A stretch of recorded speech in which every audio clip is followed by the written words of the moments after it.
So hey hello guys, welcome back to your channel. और अभी बज रहे हैं, पता है आपको, आप लोग जो ये वीडियो देख रहे हैं, ये मैं जो शूट कर रही हूँ ये 11:30 बजे रात को शूट कर रही हूँ क्योंकि मेरी बेटी है। और मतलब मैं इतना आपको डीप में नहीं बताना चाहती हूँ, पर मैं जस्ट आपको बताना चाहती हूँ कि जब वक्त होता है ना बेटा, तभी पढ़ लिया करो। बाद में ऐसी परिस्थिति आ जाती है ना कि आपको बहुत पछतावा होता है कि जब आपके माँ बाप आपको कुछ चीज़ बताते थे तो वो आपको समझ नहीं आती थी, राइट। तो आज हम जो पढ़ने वाले हैं, आपको मैं पहले ही बता दूँ इस वीडियो में कि मैं हर लेक्चर जो फर्स्ट क्लास से लेकर के 9th क्लास तक जो भी सारे सब्जेक्ट्स हैं उनके मैं हर एक एक करके वीडियो डाल रही हूँ। और अभी मैं जो वीडियो डाला है मैंने, वो है क्लास 8th का साइंस का फर्स्ट चैप्टर। तो हमारा उसमें क्लासिफिकेशन जो है ऑफ लिविंग ऑर्गेनिजम्स वो हो चुका था, वो मैंने उसमें जो वीडियो है वो डाल दिया है। तो आपने अगर वीडियो नहीं देखा है तो देख लीजिए। और आज हम जानने वाले हैं क्लासिफिकेशन ऑफ माइक्रोब्स। और क्लासिफिकेशन ऑफ माइक्रोब में भी हमने जो है, कल हमने पढ़ लिया था प्रोकैरियोटिक्स क्या होते हैं, यूकैरियोट्स क्या होते हैं, बैक्टीरिया के जो भी कैरेक्टरिस्टिक्स हैं वो क्या क्या होते हैं, ठीक है। उसके बाद हमने पढ़ लिया था फंगी के कैरेक्टरिस्टिक्स क्या होते हैं, और एल्गी के भी हमने पढ़ लिया था। और आज हम पढ़ने वाले हैं प्रोटिस्टा के और वायरस के, ठीक है। तो सबसे पहले आपको मैं ये बता देती हूँ कि मैंने आप लोगों को कल भी ये बताया था कि यूकैरियोटिक्स कौन से ऐसे माइक्रो ऑर्गेनिजम्स है। अगर आपको क्वेश्चन पूछे तो आपको याद रहना चाहिए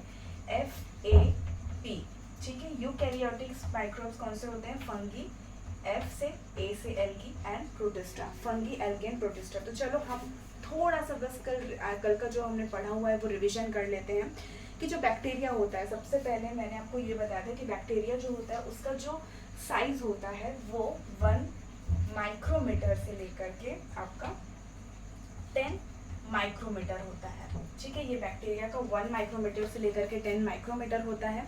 उसके बाद ये यूनिसेलुलर होता है, यानी कि ये एक सेल से बना हुआ होता है, ठीक है। ये जो होते हैं ये प्रोकैरियोट्स होते हैं, आपको पता है। तो प्रोकैरियोटिक्स में मैंने आपको बताया था कि अगर प्रोकैरियोटिक कोई बोल रहा है तो आपको उसका मतलब समझना चाहिए कि उसका जो न्यूक्लियर मेम्ब्रेन है, जो आउटबाउंड सेल है, ठीक है, वो अच्छे तरीके से डेवलप नहीं होता है, यानी कि वो एब्सेंट होता है, ठीक है। और ये सिंपल बाइनरी फिजन से रिप्रोड्यूस कर सकते हैं। और ये अगर फेवरेबल कंडीशन इनको मिल जाए तो ये 20 मिनट्स में ही बहुत ज़्यादा क्या हो जाते हैं, 4 टाइम्स बढ़ जाते हैं। अगर आप बोलो कि 100 गुना भी बढ़ जाते हैं तो भी ये सही बात है, ठीक है।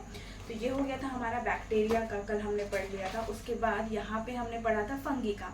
तो फंगी भी जो वो होता है वो क्या है, उसका जो साइज होता है वो 10 माइक्रोमीटर से लेकर के 100 माइक्रोमीटर तक होता है। अब फंगी जो होता है वो मैंने आपको याद करने के लिए क्या बताया, फंगी जो होता है वो यूकैरियोटिक होता है। यूकैरियोटिक यानी कि इसके जो न्यूक्लियस होता है, उसका जो न्यूक्लियर मेम्ब्रेन होता है वो पूरी तरीके से वेल डेवलप होता है, वहाँ पे सारी चीज़ें प्रेजेंट होती है, ठीक है। ये क्या होता है, मल्टी सेलुलर होता है, यानी कि इसमें ये बहुत सारे सेल से बना हुआ होता है, ठीक है। और इसका जो रिप्रोडक्शन होता है वो सेल डिवीजन से होता है, वो सेक्सुअली भी कर सकता है और एसेक्सुअली भी वो कर सकता है। फॉर एग्जांपल जैसे हम बोलते हैं फंगी मशरूम को बोलते हैं, फॉर एग्जांपल यीस्ट हो गया, ठीक है। अब आप बोलोगे कि मशरूम जो है वो तो हम खाते हैं, पर इस दुनिया में कई ऐसे मशरूम हैं जो हमारे लिए हार्मफुल होते हैं और उसे हम नहीं खा सकते हैं, राइट। अब उसके बाद आता है हमारा एल्गी। एल्गी का जो साइज होता है वो 10 माइक्रोमीटर से लेकर के 100 माइक्रोमीटर होता है। ये एक्वेटिक होता है, एक्वेटिक इन नेचर, यानी कि ये पानी में ही पाया जाता है, आप कहीं इसको सूखी जगह में नहीं आपको मिलने वाला है। एल्गी मैंने आपको बताया कि जहाँ पे बहुत ज़्यादा बारिश होती है या फिर आपने देखा होगा रोड के साइड में वो हरा हरा रहता है, जिसमें अगर आप पाँव रखोगे तो फिसल जाते हो, उसे हम एल्गी कहते हैं। ये मल्टी सेलुलर होता है। अगेन ये क्या होता है, एल्गी जो वो क्या होता है, यूकैरियोट होता है। तो ये मैंने आपको याद करने के लिए बता दिया है। रिप्रोडक्शन इसका कैसे हो सकता है, वेजिटेटिव प्रोपोगेशन से हो सकता है। ये ग्रीन इन कलर होते हैं। और ये अपना खाना कैसे बनाते हैं आपको पता है, ये इनके में एक पिगमेंट प्रेजेंट होता है, दैट इज क्लोरोप्लास्ट। और ये उसके हेल्प से क्या करते हैं, फोटोसिंथेसिस करते हैं और अपना जो खाना है सन लाइट की मदद से खुद बना लेते हैं, ठीक है।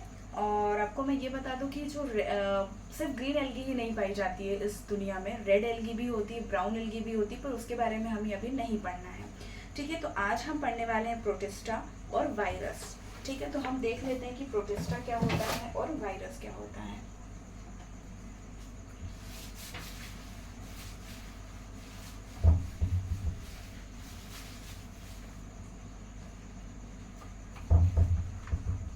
देखो प्रोटिस्टा क्या होता है, सबसे पहले ये जो होता है ये क्या होता है, 200 माइक्रोमीटर होता है, ठीक है। इसका जो साइज होता है, क्योंकि कभी कभी एग्जाम में आपको साइज पूछ सकता है, तो इसका साइज क्या होता है, सॉरी साइज इसका होता है 200 माइक्रोमीटर। ठीक है। उसके बाद ये क्या होते हैं, मल्टी सेलुलर होते हैं। मल्टी सेलुलर यानी कि ये एक सिंगल सेल से नहीं बने हुए होते, बहुत सारे सेल से ये बने हुए होते हैं। ठीक है। अब मैंने आपको क्या बताया था, अगेन यूकैरियोटिक होते हैं ये। यूकैरियोटिक क्या होते हैं, जिसका न्यूक्लियस पूरे तरीके से वेल डेवलप होता है। ठीक है। अब ये जो प्रोटिस्टा है ये आपका है ना फ्रेश वाटर में भी आपको मिल जाएगा और मरीन वाटर में भी ये प्रेजेंट होते हैं। ठीक है।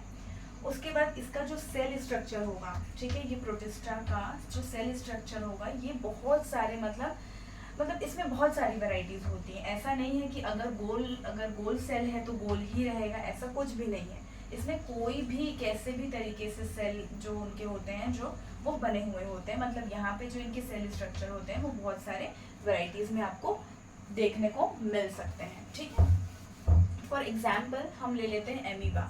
ठीक है। अब मैंने एमीबा में सपोज ये इस तरीके से, तो इसका जो सेल स्ट्रक्चर है वो अलग है। ठीक है। अगर मैं देखूं पैरामीशियम का, तो हो सकता है कि पैरामीशियम का कुछ स्ट्रक्चर इस तरीके से रहता है, राइट। और एमीबा कैसा अपना मोड ऑफ खाना कैसे बनाता है, with the help of pseudopodia. ठीक है। ये भी आपको याद रखना है कि जो एमीबा होता है वो किसकी मदद से अपना खाना बनाता है, उसके जो बोलते हैं ना एक ऑर्गन होता है सूडोपोडिया, उसके मदद से वो क्या बनाता है, खाना बनाता है। और पैरामीशियम कुछ इस तरीके से आपका दिखेगा, ये मैं आपको आगे बताऊंगी जब हम एक्सरसाइज करेंगे, तब हम अच्छे तरीके से उसको मैं ड्रॉ करके आपको बताऊंगी, क्योंकि एक्सरसाइज में क्या है आपको क्वेश्चन पूछा भी गया है। ठीक है। कि पैरामीशियम का आप पूरा जो स्ट्रक्चर है, डायग्राम है, वो आप बनाएं। तो अभी मैं आप लोगों को ये नहीं सिखा रही हूँ, पर नेक्स्ट लेक्चर में आप लोगों को मैं ज़रूर बताने वाली हूँ जब मैं एक्सरसाइज का लेक्चर लेने वाली हूँ। ठीक है। ये क्या होता है आपका पैरामीशियम होता है, और ये जब चलता है, ठीक है, इसका जो लोकोमोशन होता है वो द हेल्प ऑफ यहाँ ऐसे कुछ इस तरीके से इसके जो बाउंड्री होती है उसमें इस तरीके से कुछ हेयर लाइक होता है, उसको हम बोलते हैं सीलिया।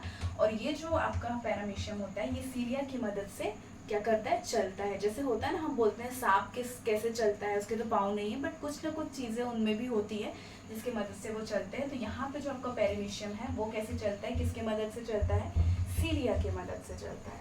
ठीक है। तो इतनी बात आपको समझ में आ गई। प्रोटिस्टा जो होता है उसका साइज होता है 200 माइक्रोमीटर, वो मल्टी सेलुलर होता है, बहुत सारे सेल से बना हुआ होता है। यूकैरियोटिक यानी कि उसका जो न्यूक्लियस है वो पूरी तरीके से वेल डेवलप्ड होता है। फ्रेश वाटर में ये पाया जाता है, मरीन वाटर में पाया जाता है। इसका जो सेल स्ट्रक्चर है वो क्या होता है, बहुत ज़्यादा इसके मतलब वेराइटीज़ आपको मिल जाएंगी सेल स्ट्रक्चर के। तो अगर आपको कोई एग्जांपल पूछे कि भाई प्रोटिस्टा के 2 एग्जांपल दो, तो आपको लिखना है एमीबा एंड पैरामीशियम। अब एमीबा जो है वो अपना खाना किससे बना सकता है, सूडोपोडिया से बना सकता है। और यहाँ पे जो हमारा पैरामीशियम होता है वो किस हेल्प से लोकोमोशन करता है, लोकोमोशन यानी कि चलता किस तरीके से है, तो वो किसकी मदद से चलता है, सीलिया की मदद से चलता है। तो ये आपका प्रोटिस्टा का पूरा कैरेक्टरिस्टिक्स है, ये आपको एक्सरसाइज में भी है और ये क्वेश्चन जो है एग्जाम में आपको आएंगे।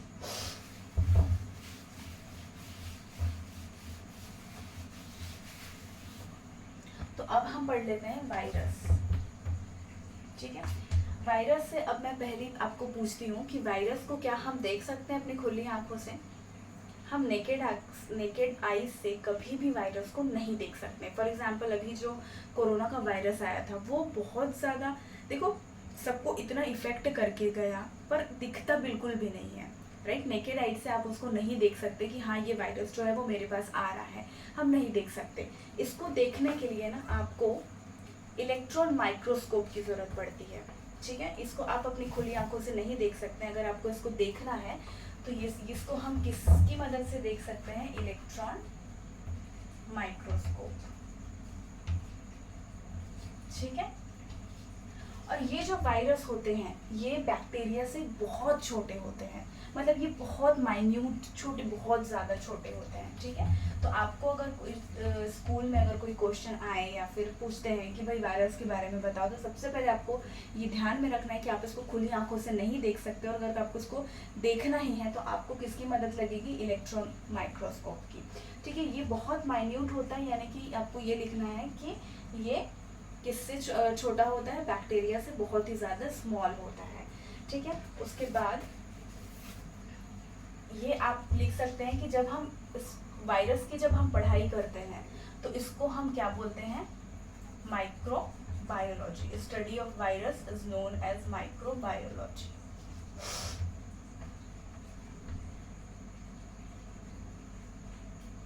और हाँ, वायरस में ना एक मटेरियल होता है, जेनेटिक मटेरियल होता है,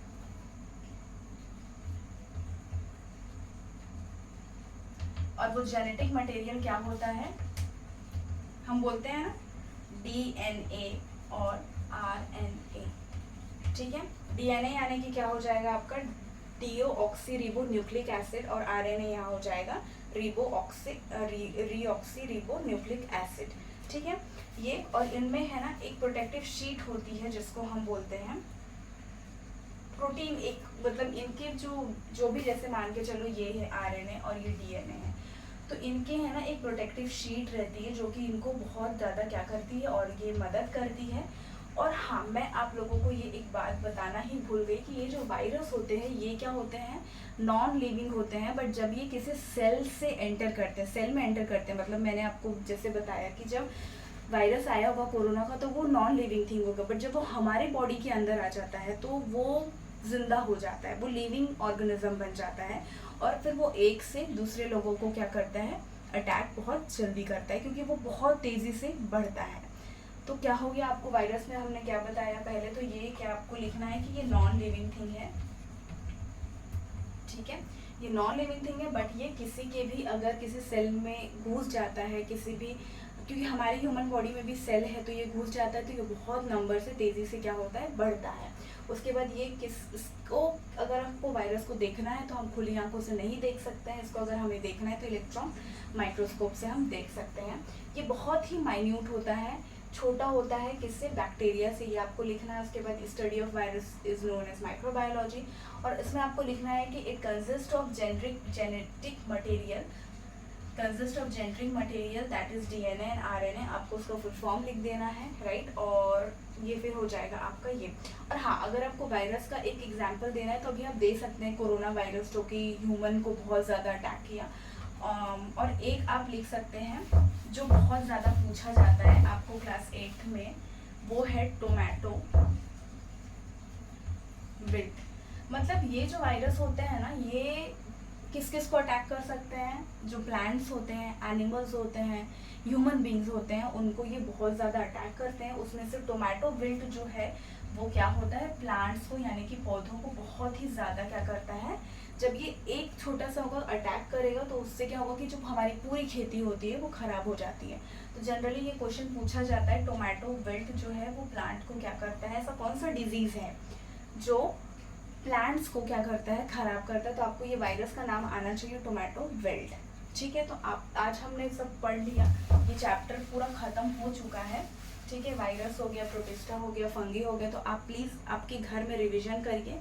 और कल मैं फिर वीडियो लेके आऊँगी जिसमें हम करने वाले हैं एक्सरसाइज, एक एक करके हम एक्सरसाइज देखेंगे कि आपको एग्ज़ाम में किस तरीके से आंसर लिखना है कि आपको जल्दी से क्या अच्छे से मार्क्स मिल जाएं। और आपको मतलब छोटा शॉर्ट लिखना है पर बिल्कुल टू द पॉइंट लिखना है। तो इस तरीके से अब हम कल एक्सरसाइज देखेंगे। और इससे पहले अगर आपने वीडियो नहीं देखा है, शुरू से मैंने बनाया है, तो वो आप जाके देखिए। हाँ, एक दो वीडियो में मैंने फेस नहीं दिखाया है अपना, पर उसके बाद मैंने इसमें फेस दिखाया है, तो वो आप वीडियो प्लीज़ जाके देखिए। और अगर आपको कोई भी ऐसा लग रहा है कि हाँ थोड़ा सा डाउट है, तो प्लीज़ आप कमेंट करिए, मैं आपका जो कमेंट है वो पूरे तरीके से आंसर दूंगी।